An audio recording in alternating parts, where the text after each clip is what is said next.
Coming up on this Friday edition of Daybreak, following a surprise proposal by Pyongyang, the two Koreas will continue their high-level talks later on this Friday. Seoul says both the inter-Korean family reunions and its military drills with Washington will take place as scheduled. Visiting U.S. Secretary of State John Kerry agrees with Seoul that the upcoming family reunions and the Seoul-Washington military drills should be dealt with separately. He also urges Seoul and Tokyo to work on improving their relations. Plus, President Park calls for government measures to reduce parent spending on private tutoring, especially ones focused on English education. Daybreak begins now.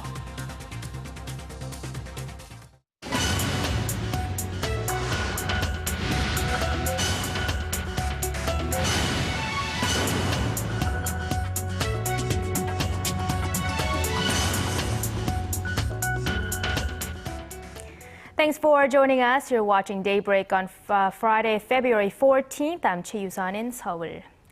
Diplomatic efforts to kickstart a new and more constructive era of inter-Korean relations will resume later on this Friday, as high-level officials from the two Koreas will meet again for the second time in just 3 days.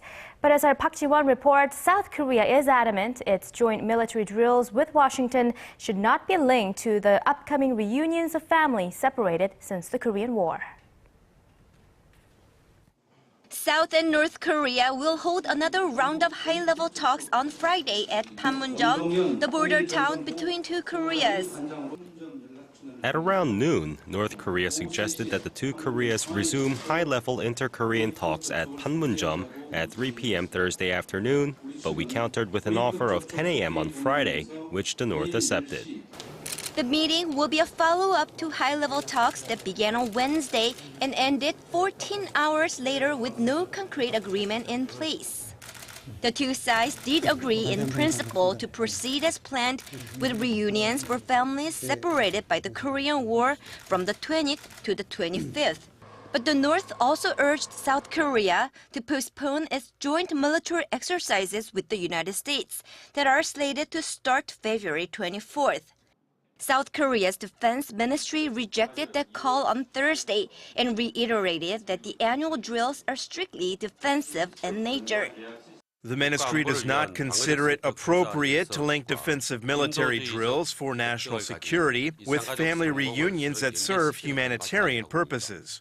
Unification Minister Ryu Gil-jae, in an appearance at the National Assembly on Thursday, said he still expects the reunions to be held as scheduled.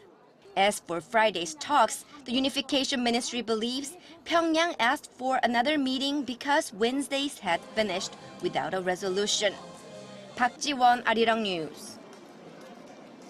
Visiting U.S. Secretary of State John Kerry agrees North Korea shouldn't link the inter-Korean family reunions with Seoul and Washington's joint military drills. Kerry also urged Seoul and Tokyo to try and put history behind them. Our Hwang Sung-hee reports. Topping the agenda at Thursday's talks between South Korea and the United States top diplomats was North Korea. U.S. Secretary of State John Kerry's visit to Seoul comes a day after North Korea demanded for a postponement of the upcoming joint military drills between Seoul and Washington to sometime after the two Koreas hold reunions for families separated by the Korean War. The visiting U.S. official stressed Washington's shared stance with Seoul that humanitarian issues and the military drills will be dealt with as two separate matters. The family reunification is a matter of human rights. We would urge a complete separation of these two and no use of one as an excuse to somehow condition the other. But Secretary Kerry was reluctant to comment on the friction between Seoul and Tokyo, which stemmed from Japan's ongoing denial of its wartime crimes in the early 1900s. So while the United States obviously has a strong interest in the relationship and in the security component of the relationship, it's up to Japan and the Republic of Korea to put history behind them and move the relationship forward. In response, Minister Yoon made clear South Korea's position that Japan's denial of history is harming their bilateral ties, adding the issue is no longer just a regional one. The international community has expressed concern on a range of issues, like Japan's past aggression and its forced sexual slavery of women. Japanese politicians must listen closely to such concerns and take proper and sincere measures in order to improve ties with Korea. Secretary Kerry will leave for China on Friday, a country that he called has the greatest potential to influence North Korea than any other nation in the world. Hwang Sung-hee, Arirang News.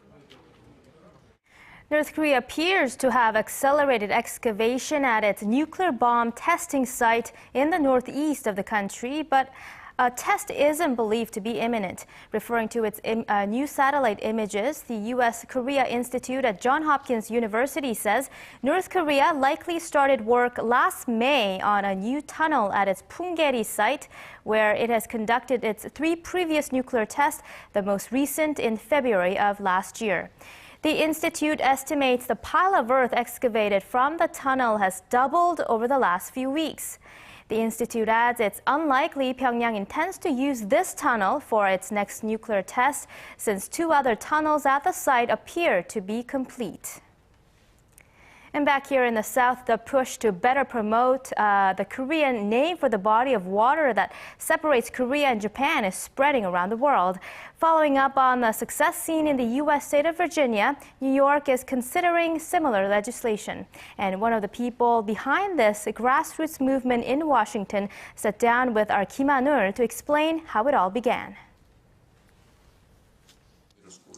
54-year-old Peter Kim witnessed a moment that will go down in the history of Korean Americans. It all started 2 years ago with a conversation he had with his son, who was in 5th grade at the time. I asked my son, Chris, do you know the sea between Korea and Japan? Yes, Daddy. What's the name of it? Sea of Japan. So I really got upset. And I told him that it's not true. It's EC, and you call it Tongye. And he said, Daddy, it's in the textbook. That's how I learned in schools. That's when Peter decided to take action. He went on to form a group which later spearheaded a grassroots movement of Korean Americans in the D.C. metro area. I mean, there were a lot of people coming from Washington area, driving 2 hours to Richmond. They had to get up 3 o'clock in the morning. I mean, it's a cold weather here. Sometimes it was snowing, but still, senior citizen people, they just, wanted to go and show up at the General Assembly and pressure the Democratic, the delegates and senators to vote for EC bill. However, the long and arduous journey was far from easy. The most difficult one was the House Education Subcommittee, 9 members. Governor McAuliffe's staff actually went to them to stop the bill, and they actually did, and it was a 4-4 tie. They had to vote again and barely passed in 5-4. Although last week's victory in Virginia means the same law will be applied to 7 other states in the southeastern U.S., Peter Kim says his hopes do not stop there. So the journey in Virginia has come to an end, but do you think this journey should stop or continue elsewhere? I think it should continue. I did my part, and other Korean Americans should step up and stick together and continue this movement until 2017, where IHO meets, and hopefully IHO agrees on both names, EC and Sea of Japan. Kim Han-ul, Arirang News, Washington. In line with President Park Geun-hye's wish to change the country's intensively competitive education system, the Education Ministry unveiled reform measures in a status report to the president. Our presidential office correspondent Oh Jin-ju has the details. In an effort to reduce private tutoring and get students more focused on their schooling, the government will force universities to give a 0 mark on applications that include awards or certificates received outside of school. These will include TOEFL or other English language test scores, Math and Science Olympiad awards, and extracurricular education prizes received from private institutions. During the Education Ministry's status report on Thursday, President Park emphasized the need to keep the education system from pushing students to take upper grade courses in advance in an attempt to reduce mounting private tutoring expenses in the country. She ordered the ministry to reduce private tutoring expenses for English language education in particular, as it accounts for 1/3 of the money spent on private education.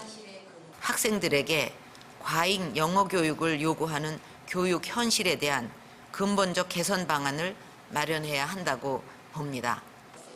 The president also slammed the Culture and Sports Ministry, which gave a status report along with the Education Ministry on Thursday, and ordered them to look into what caused Korean short track speed skating star An Yeon-soo, who won a bronze medal at the Sochi Winter Olympics on Monday, to change his nationality. 안 선수의 문제가 파벌주의와 줄 세우기, 심판 부정 등 체육계 저변에 깔려 있는 부조리와 구조적 난맥상에 의한 것은 아닌지 되돌아봐야 하겠습니다.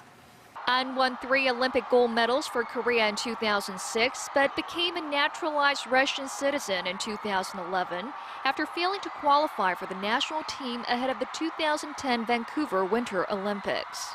An's family claims that was due to fractional feuds in the sports sector. President Park called for a system in which athletes could be evaluated based solely on their performance and one in which the fairness of referees was guaranteed. She urged the ministry to come up with measures to root out corruption in the sports arena. Oh Jin-ju, Arirang News. And we now take a closer look at the nation's education system. For most Korean students, private tutoring is not an option, it's a requirement to ensure they don't fall behind. The Tiger Mom concept is no stranger to Korean parents, and it's made for a very competitive education environment here. Our Shin Se-min tells us more. These students have dreams of gaining admission to prestigious universities and getting high-paid jobs later on, which means their school day doesn't end when the bell rings. Most of them then go to private academies called hagwons here in a country where the average high school student spends up to 16 hours of studying per day. Kim Jin-young is a mother of 3 and wants the best for her children, like all mothers in the world. By educating my children, I believe I'm helping them set a higher goal. This will eventually give them more options in life when they pursue a dream of their own. To help them achieve those dreams, Kim sends all her children, all under the age of 10, to school or preschool, or even both, which is a norm in Korea. The intense focus on education puts Korean students in the middle of a highly competitive environment that over time tends to turn them highly competitive. Korean students are often forced to double up on their educations, heading straight from their public school classrooms into the classrooms of private academies, where they sometimes stay even as late as midnight. And it's paying off in the classroom. Korea sends nearly 80% of its students to college, and Korean students fall at or near the top of international rankings in reading, math, and science. But at what cost? 75% of students in the nation attend at least one private academy, and the bills can quickly add up. In 2012, the private education sector was worth nearly $17 billion, causing reluctance in some couples to have children in the first place. And it's also taking a toll on the students themselves. Big negative influence on the student overall development, emotional, cultural, interpersonal skill development, including creative thinking and communication skills and the job preparation, self-esteem building, etc. So while the Korean education system is the envy of some nations who view it as a benchmark for educational success, others, including President Park Geun-hye, see a system with flaws and are calling for change. Shin Se-min, Arirang News.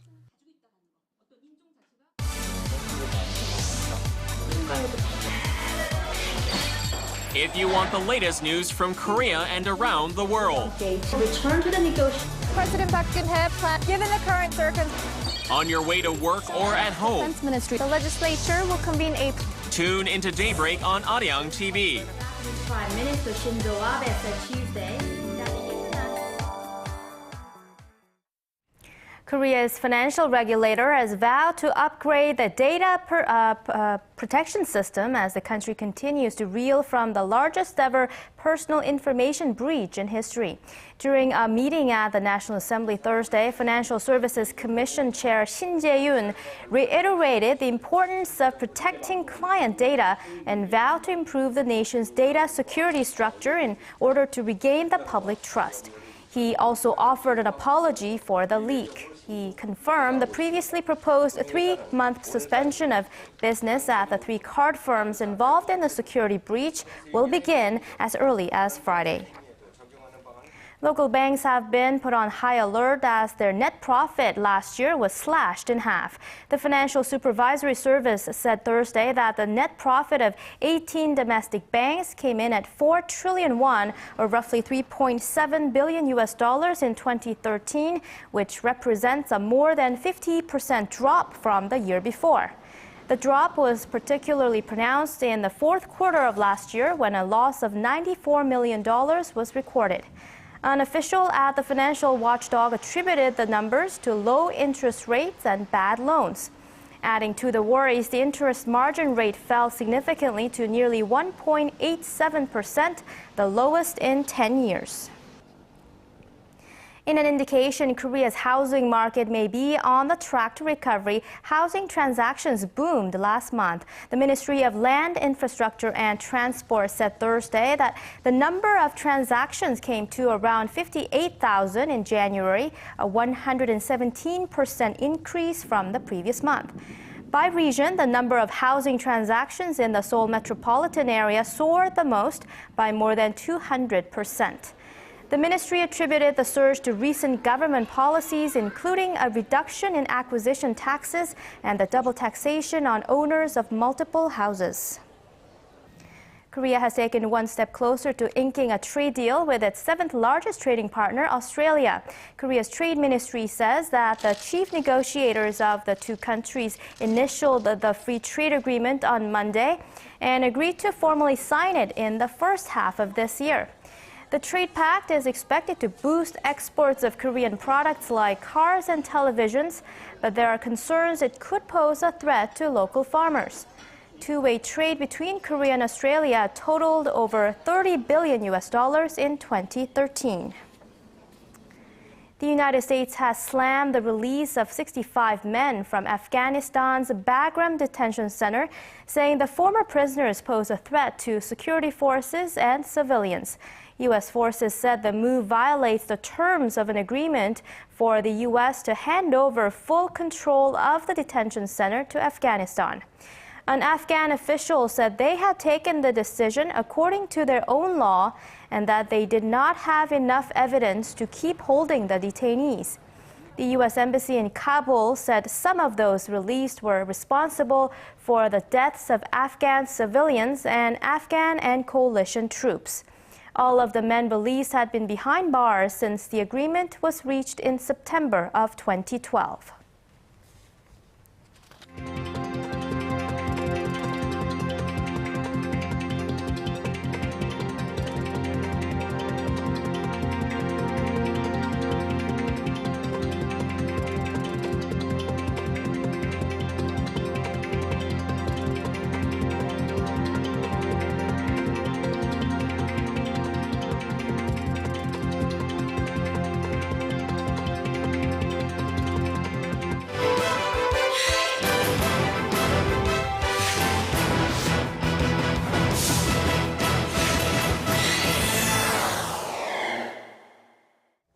Well, after 6 days of competition in Sochi, Korea was able to win their 2nd Olympic medal, but it didn't come easy as South Korean short track star Hwang Sung-hee earned a bronze medal in the women's 500-meter short track event.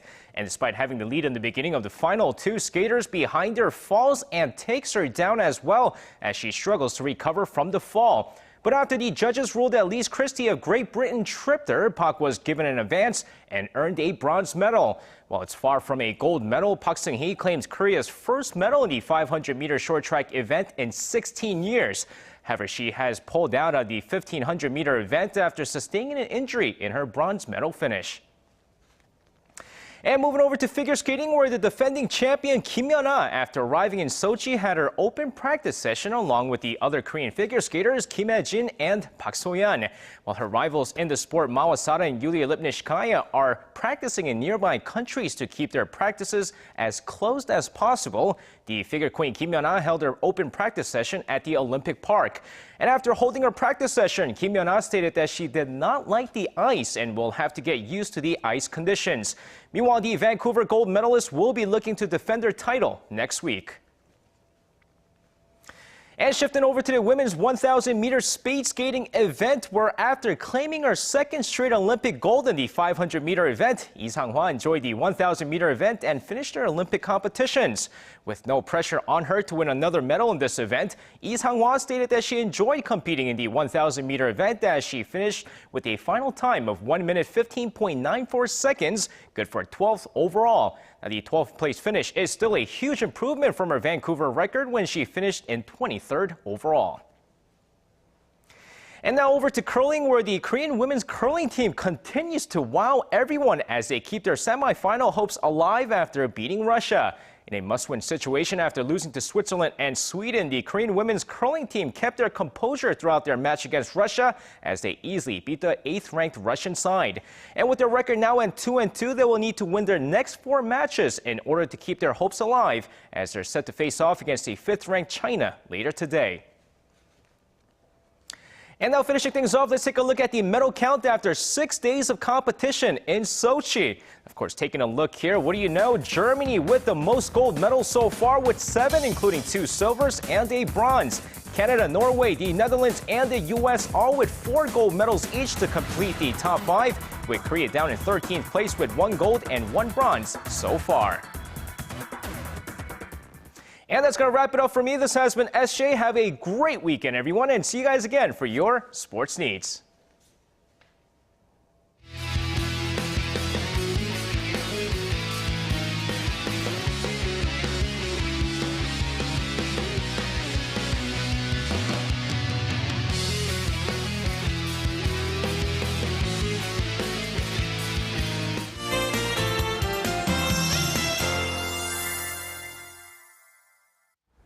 Happy Valentine's Day. I'm Lee Ji-hyun with your latest weather forecast. Well, we have another mild day on tap with daytime highs topping out in the single digits in most regions. But down on Jeju, we'll see isolated showers in the early hours, which should let up once the sun rises. But other than Jeju Island, most of the country can expect to have mostly to partly sunny skies with a light wind. But East Coast, especially in Gangwon-do, will receive snow of up to 3 centimeters during the morning hours. And it looks like warming trend will continue for the weekend. Skies will remain mostly clear and temperatures will be rising to 6 degrees Celsius here in the capital. And next week, we're already kicking off to the mid-February. We should continue to enjoy the mild weather condition with highs, temperatures hovering above seasonal average under partly to mostly sunny skies. With that in mind, here are the readings for today. The morning low in Seoul is at -2, but it will get up to 6. Daegu and Gwangju will wake up to low of -1 and see a high of 6 and 9 respectively, while Busan will top out at 7 this afternoon. Now let's see how other regions are looking. It looks like Jeju will climb up to 9, Daejeon will rise to 7, while the top temperature on Mount Kumgang will be at -8. Now that's all for Korea, and here's the global forecast for viewers around the world.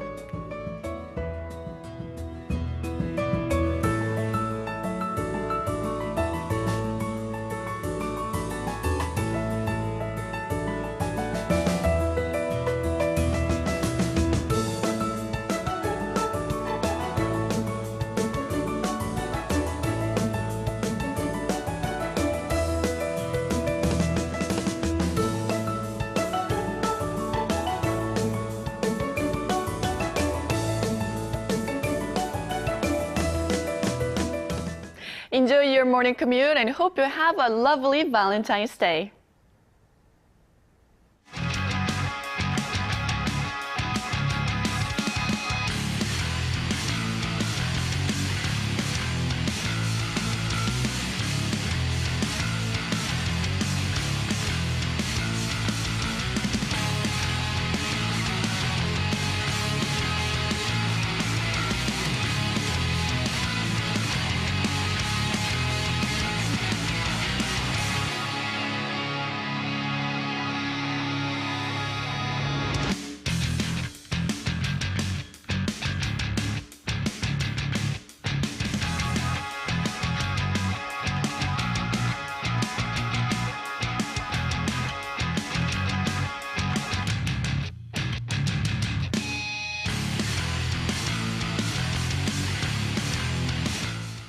And that does it for this Friday edition of Daybreak. Thank you for watching.